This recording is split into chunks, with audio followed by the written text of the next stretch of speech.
else covering this, the Democrats think, oh, Americans will forget.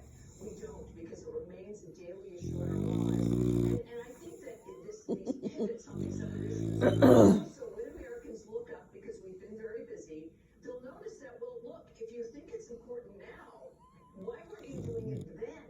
Right? This economic Dreaming? gas prices was because in large part him cutting us off and our energy independence. So Americans notice that as well. Sure, and you're right about the baby formula. Miss Grandpa was at Target over the weekend, and the particular brand my kids used, it was gone.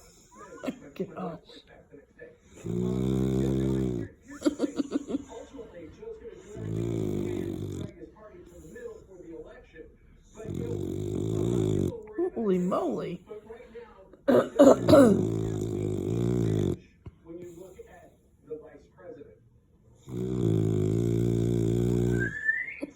I think that's right, and there's a number of other names that have been thrown out there. But really, the behavior of the president now, Hey. he's not worried about any sort of primary challenge, right? If you were really scared that there were a bunch of people who were going to line up to try and take that crown from him,